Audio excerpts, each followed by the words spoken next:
Mohamed Salah, Riyad Mahrez, Kalidou Koulibaly, Achraf Hakimi, Thomas Partey, Sadio Mané, Andre Onana, some of the biggest names from world soccer are converging on Cameroon for AFCON 2021, which kicks off this Sunday. Today, I'll be looking ahead to the 33rd edition of Africa's premier competition with the help of a very special star-studded panel. The meme lord of CBS Sports Qué Golazo and proud Nigerian Tosin Makinde, North African football expert Maher Mezahi, and my man Michael Lahoud, Austin FC's color commentator who represented Sierra Leone at the competition. The Qué Golazo AFCON 2021 preview begins right now. Hey everybody, welcome to Qué Golazo. Thank you so much for being part of the family. We are on youtube.com/Qué Golazo. We are nearly there to 7,000 subscribers. I'm telling you, I feel like that by the time you listen to this or watch this, we will have passed it. So thank you. Spotify and Stitcher and Apple Podcasts. Leave a 5-star rating and review. CBS Sports and your CBS Sports app. Right then, the African Cup of Nations, a beautiful tournament, often underrepresented, highly anticipated, and this is going to be a great preview. And we got three great guests to talk about it. Let's begin first of all by saying hello to everybody. Michael, how are you, buddy? Fine, thanks. Thanks for having me on, Luis. It's been a long time coming, and this is the show to be on. Absolutely, absolutely. I'm so happy to welcome you here, my friend. And of course, we have Maher Mezahi. You know what? I was saying, Maher, that at the beginning of the show before taping, Twitter is a beautiful thing. We were able to connect. And look, here you are. How are you, my man? I'm doing good. I'm quite busy at the moment, planning and prepping to head out to Cameroon. I'll be out there on Monday. So just making sure all the details are in check and really looking forward to this. I love it. I love it. Just a proud Algerian. And I'm sure you're feeling very confident about the tournament itself as you head up. He's nodding his head. Absolutely. Absolutely. Yeah, see, there you go. And last but not least, but I put him last because he came last, but that's fine because he was tweeting for CBS Sports Qué Golazo about Aston Villa, the greatest club that's ever lived. So he's forgiven. But Tosin Makinde, how are you, bud?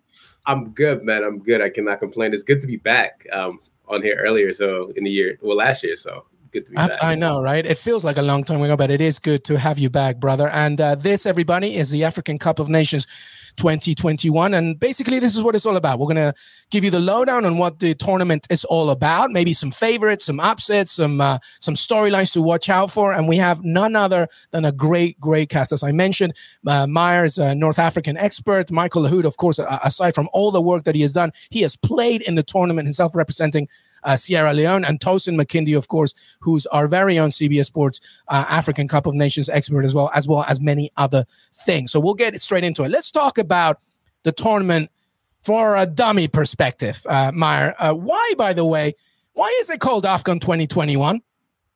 Yeah, simply because it's been postponed. It's been postponed due to the COVID pandemic. I'll do you one better. So it was postponed a year on, kind of like the Olympics. It just retained its original name of 2021. But why is it called the Cup of Nations? And this isn't something that a lot of people know, but it's actually due to a faulty translation. It was Coupe des Nations in French, and the people over at CAF, I guess, didn't have a lot of English speakers, and they just literally translated over to Cup of Nations. And so we have a little bit of a unique name. We have the European Championships, the Asian Cup, and now we have the Africa Cup of Nations.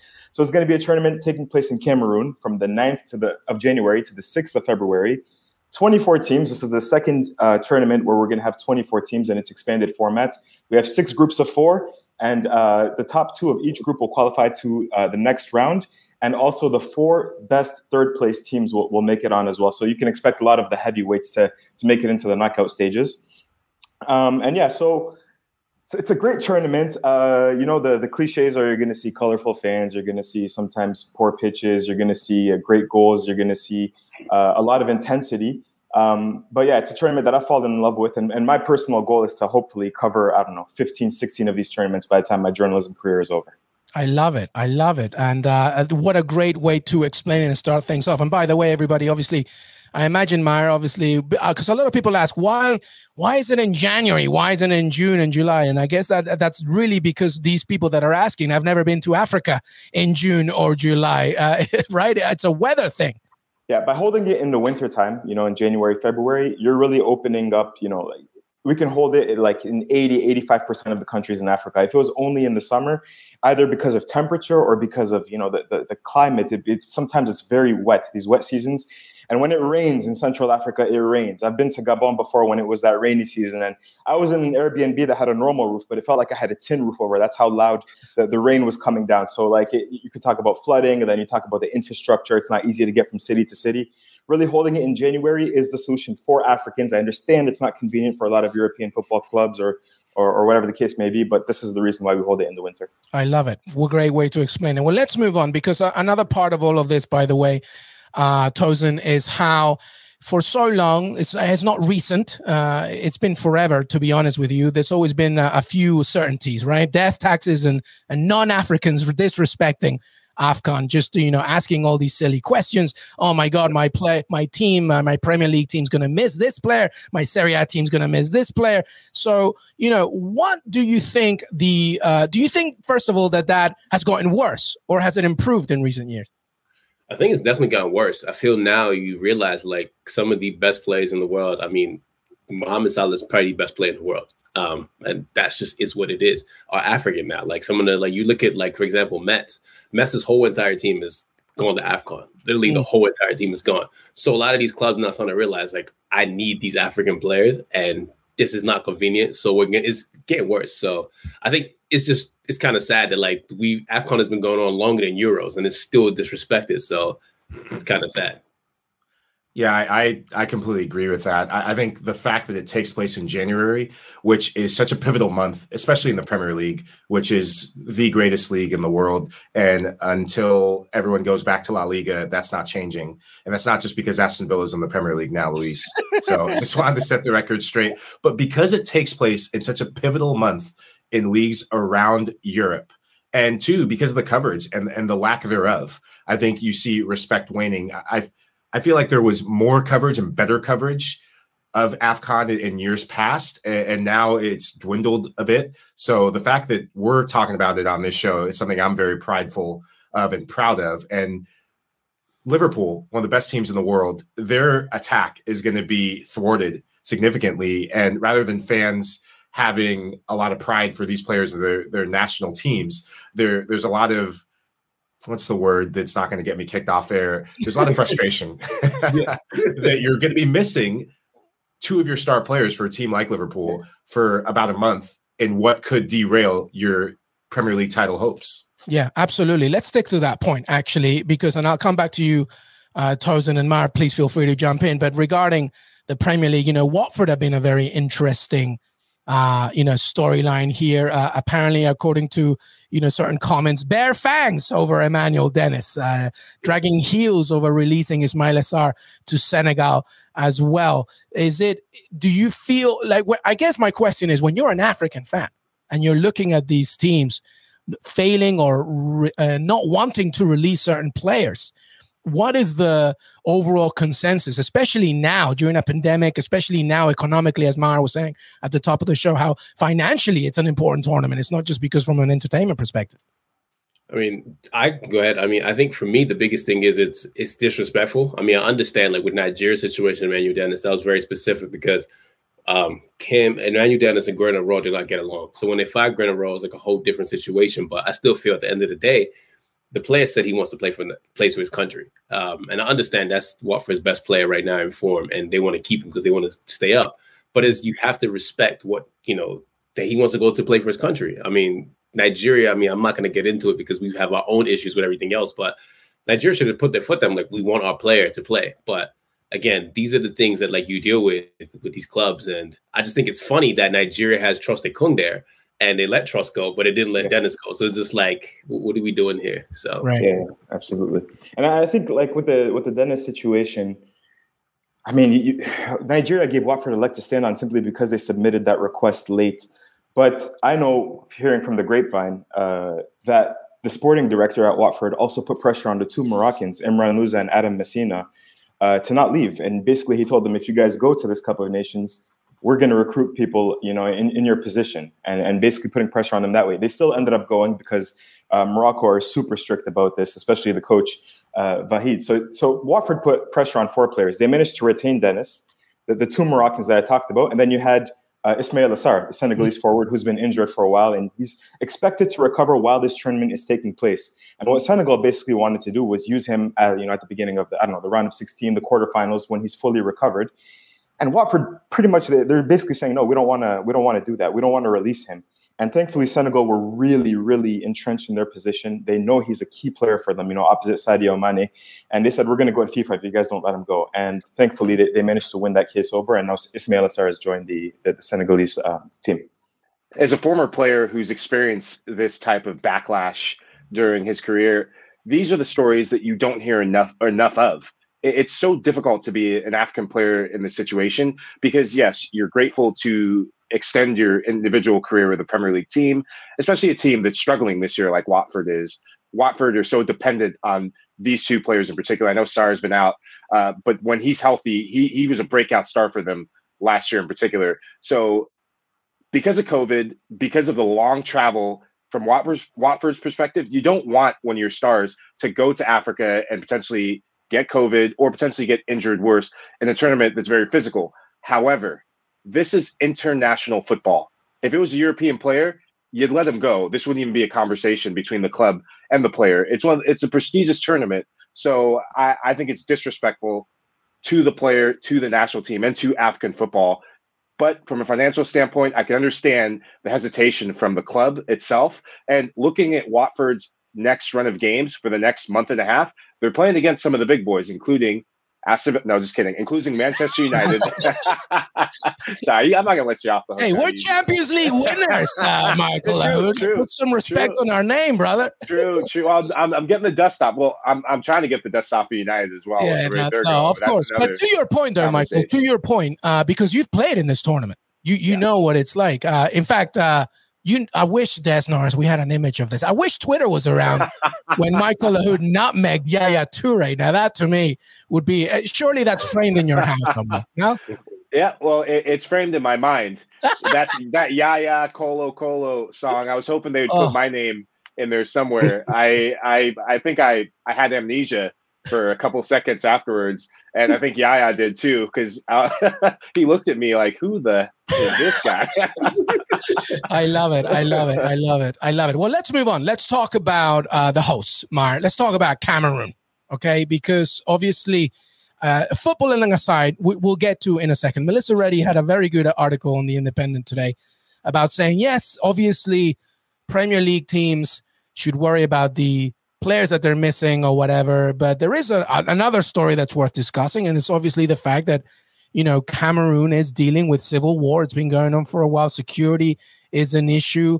How you are heading over there? What is the sentiment in the continent? Because all of these are comments outside of the country, nobody knows unless you actually experience and know what. So what is the thinking there, and how are Cameroon preparing themselves for this tournament?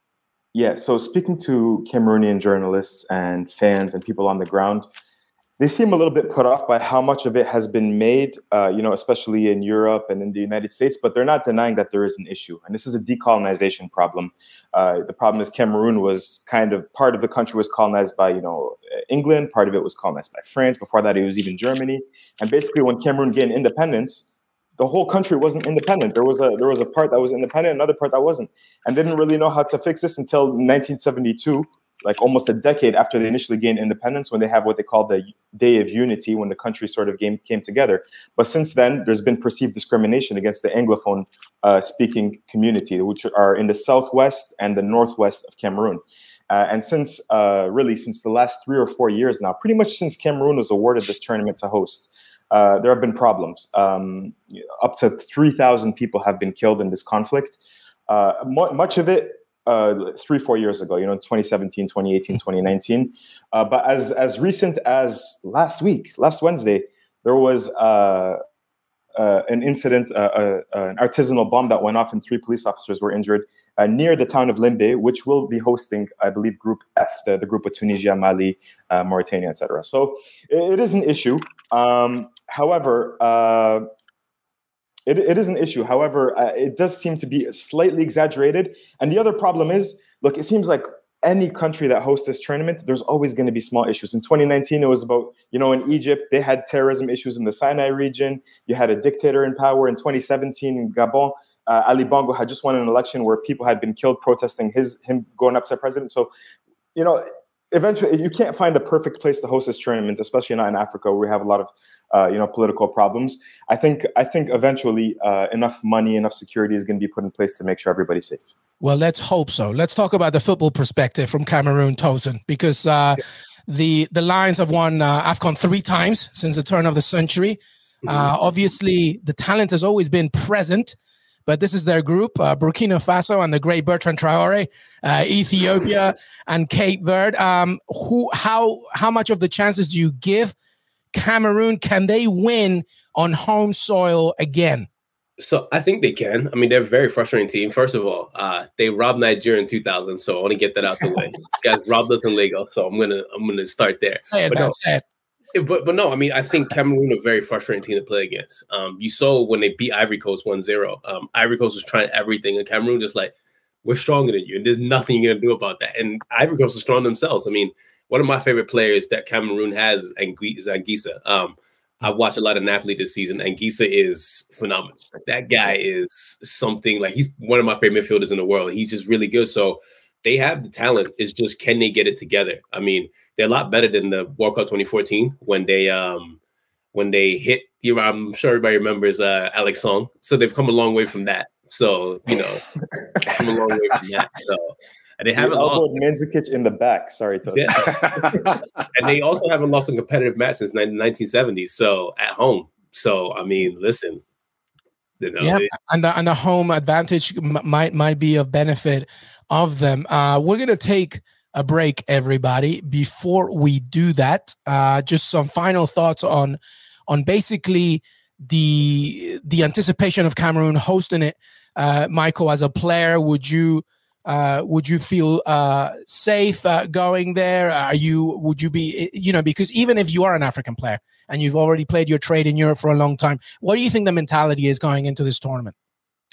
I think that plays in the back of your mind, the safety issue. There's been a precedent set. Remember Togo, I think it's 2013, where safety became a major issue. We obviously, from a football fan, an African soccer fan perspective, you don't want that to be repeated. However, precedents have been set where things can be put into place where the player's safety is of paramount importance. And I think the fact that there's a pandemic alongside of this, there's going to be a lot of security measures put into place so that players are protected. Yeah, absolutely. All right, we're going to take a break. When we come back, the AFCON 2021 preview will continue with this fine gentlemen, and we'll talk about the favorites, a few other teams, including, of course, Morocco, Egypt, and Tosin's Nigeria, Ghana, and so much more. African Cup of Nations 2021 preview. We'll be right back. Welcome back, everybody. Qué Golazo African Cup of Nations 2021 with this great crew, Michael, Lahoud, Tosin Makinde, Maher, Mezahi.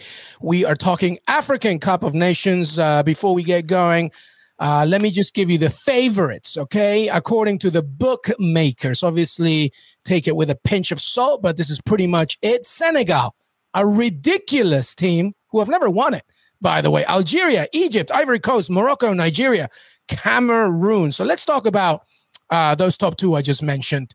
Let's begin with you, Maher. Let's talk about Algeria. Your Algeria. I mean, we've been talking about it pre-tape. Obviously, always a favorite. Everybody knows about Riyad Mahrez, but there is so much more to this team. How much do you fancy this squad as they head into the tournament? I do fancy them. 33 matches unbeaten. That's, I think, third or fourth place now. The world record is 37, set by Italy after the European Championships last summer. So they're just 4 matches away. They can set that record this tournament. And they've beaten some good sides along the way. They've beaten, I'm sorry, Tosin, but they've beaten Nigeria. They've beaten Senegal.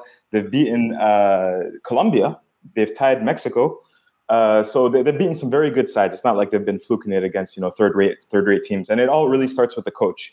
Riyad Mahrez is a quality player. Ismail Ben Nasser from AC Milan is a quality player. Aissa Mondi at Villarreal, good player. It's the coach, though. The coach is like, he's perfect. He's like young enough to be relatable to the players. He played for the national team. He was a captain before. He has his diplomas, he has his UEFA Pro license, which a lot of coaches don't have in Africa, which is mind-blowing to me.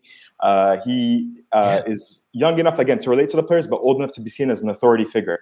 So for me, it starts and ends with him. He's tactically flexible, and I think that's why I think they have a slight advantage over Senegal. I think it should be flipped a bit because Algeria beat Senegal twice, once in the group stages, once in the final in the previous Cup of Nations.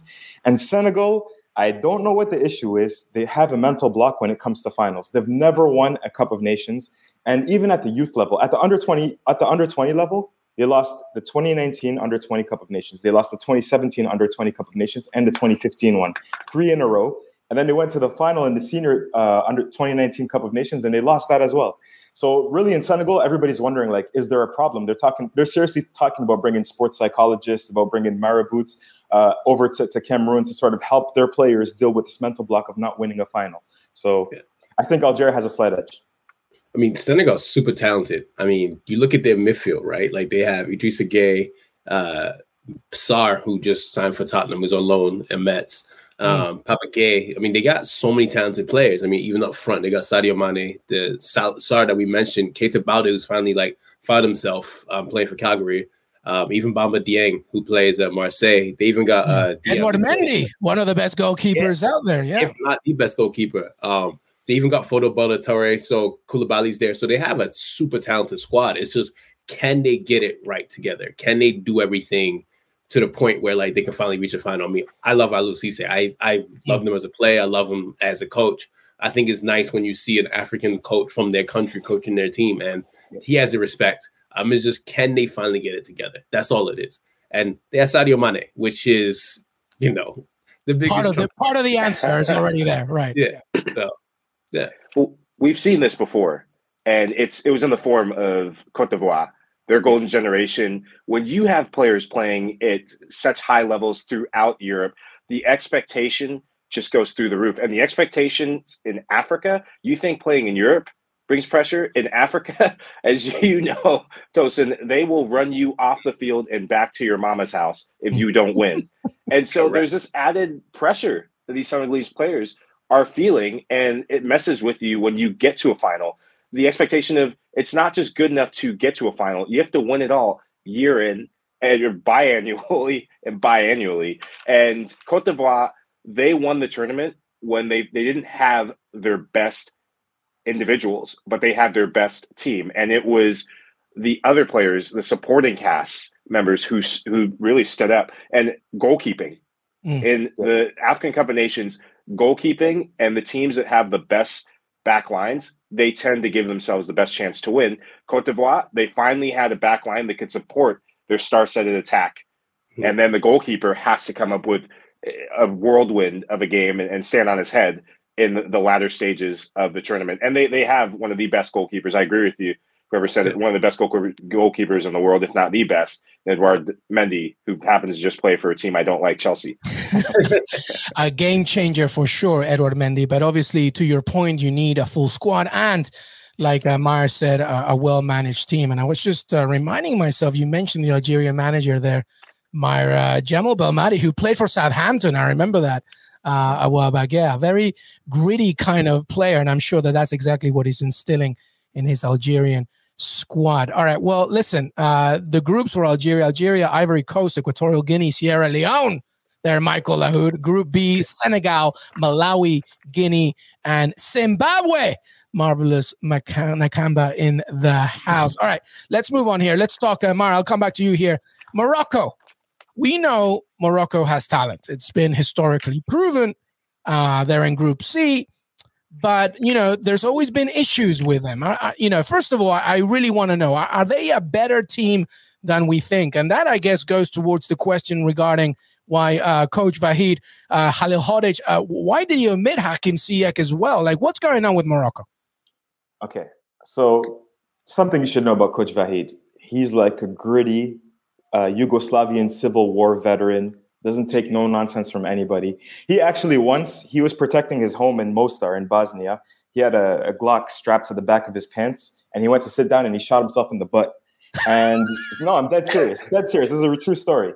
I know him because he coached Algeria in the 2014 World Cup. Right. But metaphorically, symbolically, you hope he doesn't shoot himself in the butt again by not taking Hakim Ziyech, Amin Harit, Nusayr Mazraoui, the right back at Ajax Amsterdam. Yeah. He left some of Morocco's most talented players off the list, but he's done this everywhere he's been. In Japan, he left Keisuke Honda off of the list for the 2018 World Cup. In Algeria, he came and took off Nadir Belhaj from Portsmouth, Karim Ziani.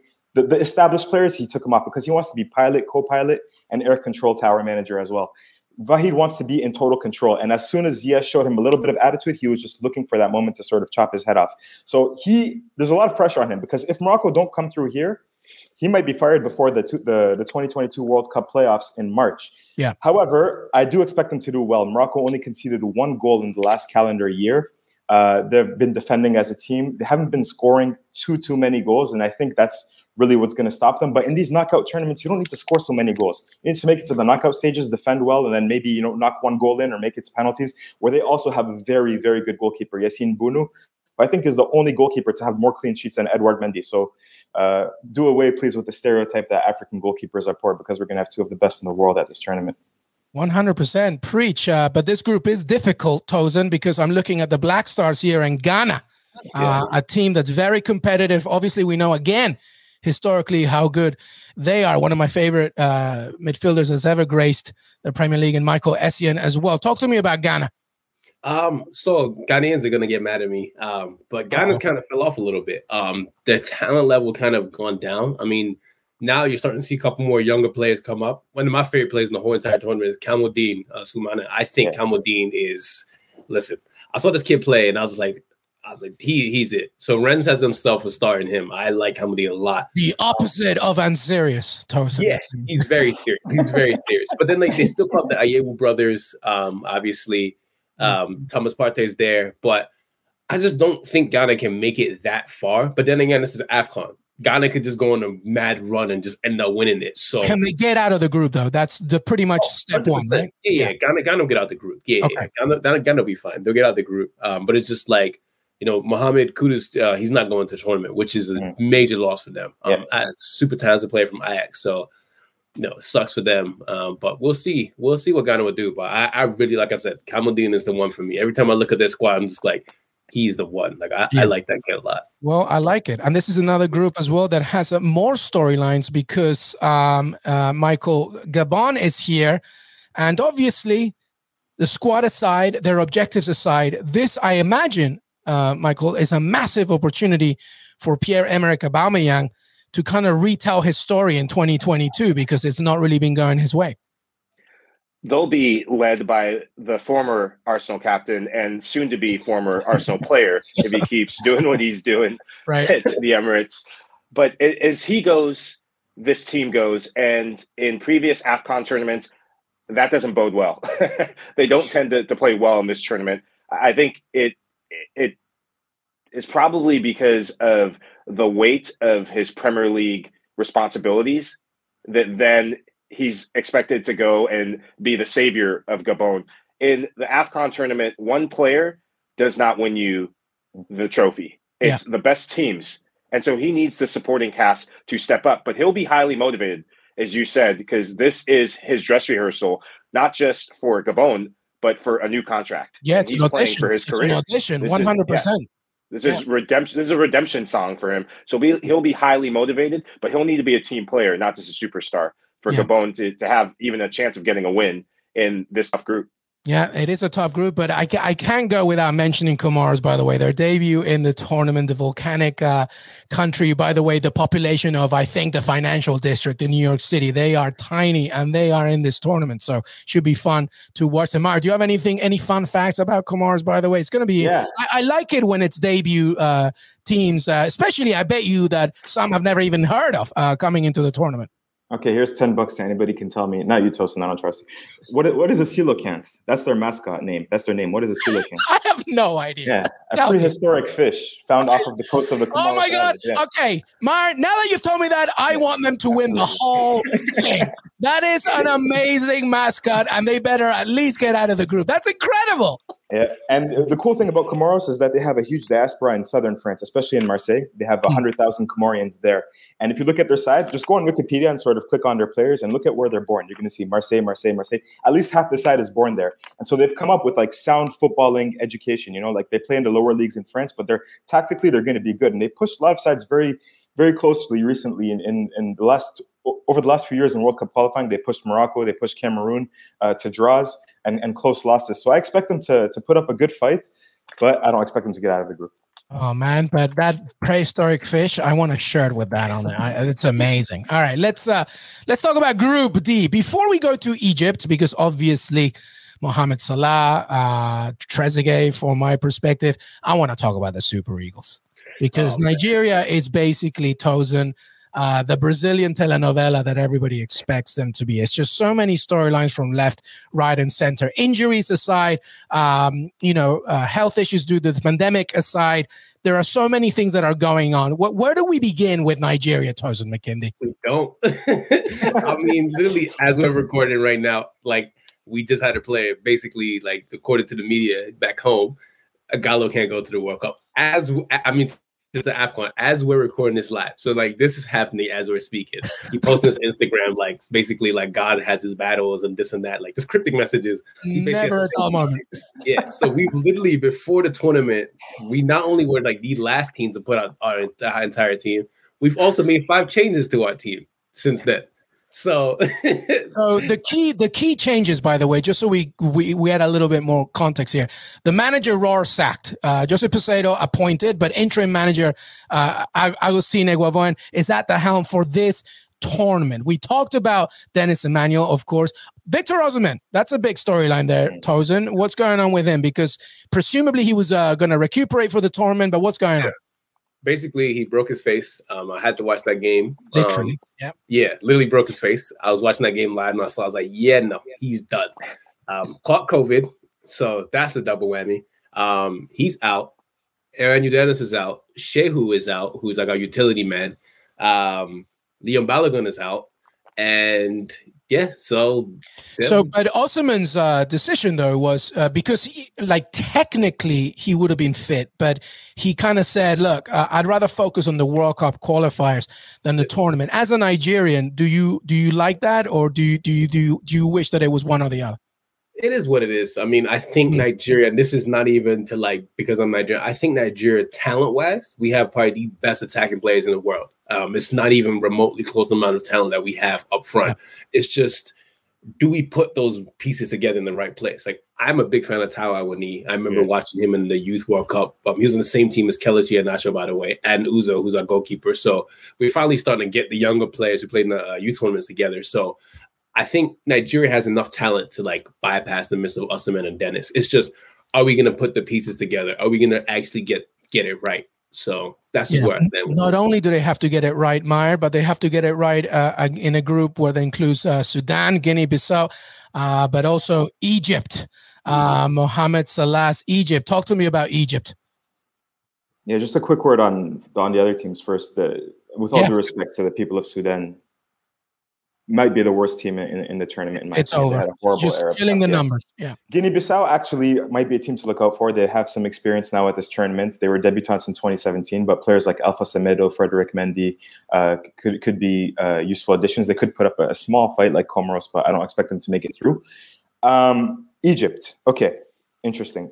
They have Carlos Queiroz. Carlos Queiroz, born in Africa, born in Mozambique, knows Africa well. He's coached South Africa. He's, coached Jersey, by the way. Yeah. United. What is it? Yeah, United. Yeah. Former Alex Ferguson. Is it Alex Ferguson assistant? His former assistant, correct. And also just came from managing Colombia, which is not easy feat as well.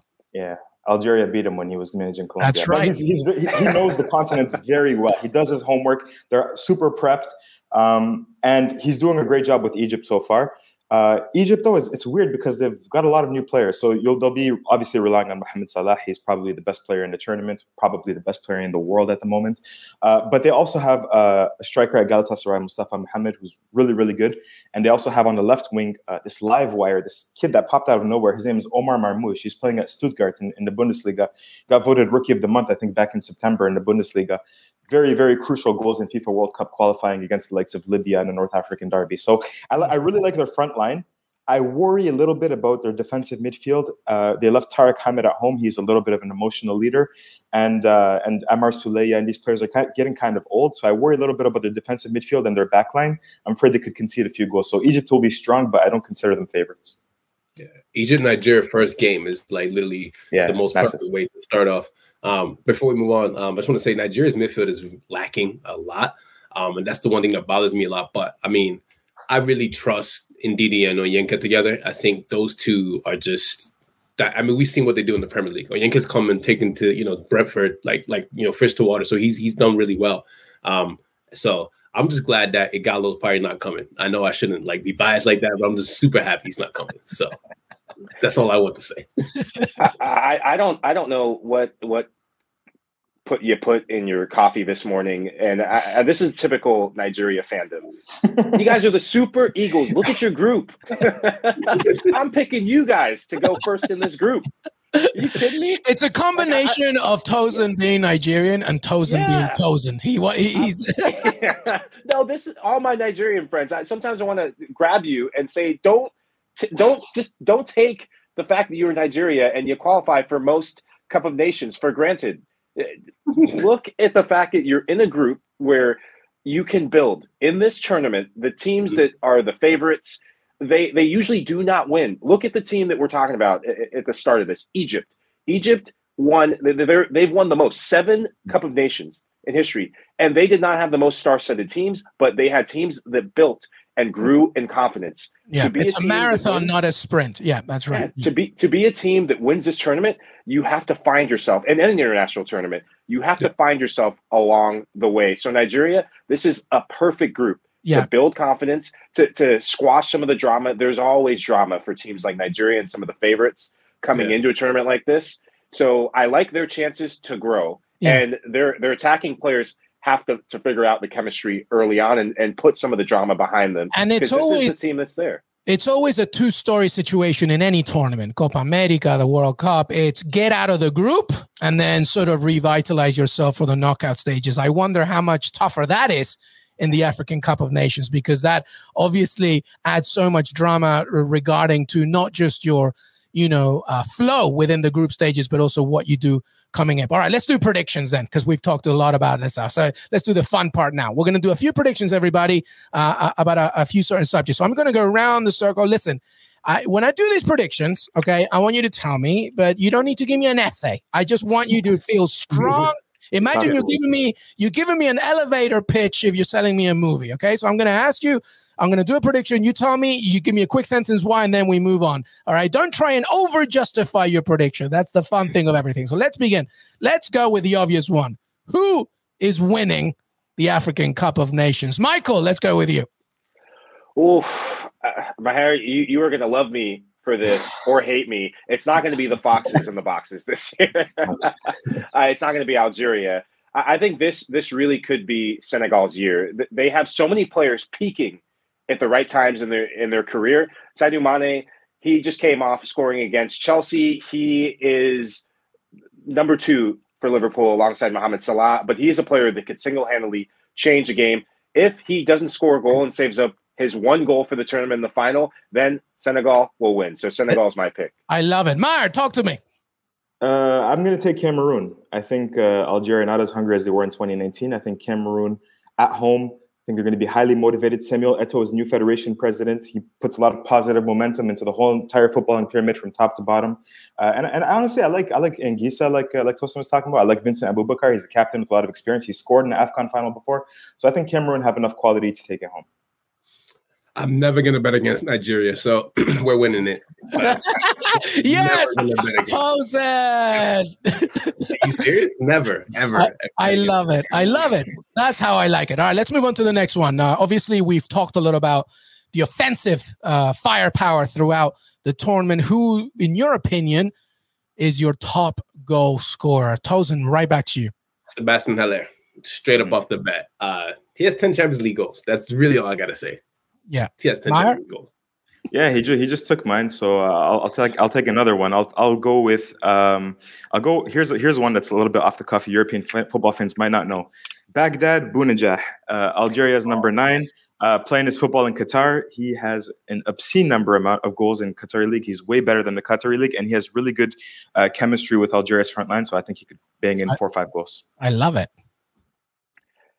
I was going to say none of those names because looking at the groups, there's always the whipping boy, and a team, and no disrespect to them, but Sudan, they're not the most potent team. And so oftentimes you've seen in previous tournaments, Cristiano Ronaldo is the king of padding his stats. I think Mohamed Salah, he will take the wrath of goal scoring for him to Sudan, and I think that's going to pad his stats and help him win the Golden Boot. So. Sometimes the answer is the simplest one, right? Yeah, we'll see. Top goal scorer. All right, well, let's go about, because obviously not just goals. This is about, as we mentioned, really undiscovered gems, just players that really are going to light it up and players that maybe you don't know about. So, Maher, let's begin with you. Who's your breakout star of the tournament?